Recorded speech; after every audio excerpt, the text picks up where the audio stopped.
کوئی فرق نہیں پڑنے والا ہے. پہلے فاروق عبداللہ کے کندھے پر بندوق چلائی جاتی تھی, عمر صاحب کے کندھے پر بندوق چلائی جاتی تھی, میڈم کے کندھے پر بندوق چلائی جاتی تھی. اب ڈائریکٹ دلی خود ہی گولیاں مارتی ہے, کوئی فرق نہیں. ریاست جموں و کشمیر میں آج سے صدر راج نافذ العمل ہو گیا ہے. رواں ہفتے کی منگل کو ریاست میں 6 ماہ بعد گورنر راج کی مدت ختم ہو گئی. وہی اب ریاستی آئین کے مطابق صدر راج کا نفاذ ناگزیر بن گیا ہے. اس دوران مختلف سیاسی پارٹیوں کا رد عمل بھی سامنے آیا ہے.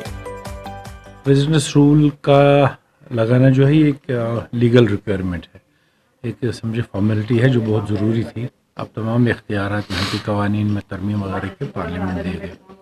لیکن سیاسی نظریے سے اگر دیکھا جائے تو کسی بھی حالت میں جمہوری طرز نظام کا اور جمہوری طرز عمل کا متبادل گورننس رول یا پریزیڈنس رول نہیں ہوتا ہے. پرسپشن کی لڑائی ہے.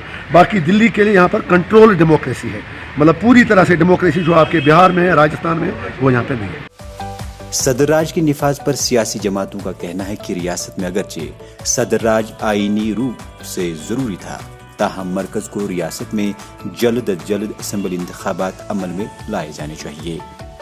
جو پاورز لیجسلیچر کی گورنر مہودے کے پاس تھی وہ پاورز پارلیمنٹ کے پاس چلی جائیں گی. اور اگر پنچایت اور لوکل باڈیز کی الیکشن یہاں ہو سکتی ہے تو اسمبلی کی الیکشن بھی ہو سکتی ہے. جہاں تک گورنر رول کا مسئلہ ہے, گورنر رول کسی بھی اسٹیٹ کے لیے اچھا نہیں ہوتا. ہم نے پہلے بھی بتایا کہ جتنے جلدی ہو سکے الیکشن ہونی چاہیے.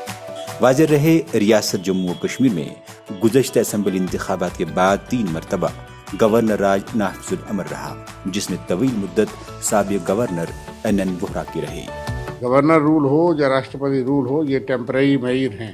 جلد از جلد جو ہے وہ حالات سازگار کیے جانے چاہیے تاکہ اسمبلی چناؤ ہو سکیں اور یہاں لوگ اپنی رائے کی, اپنی مرضی کی سرکار چنیں.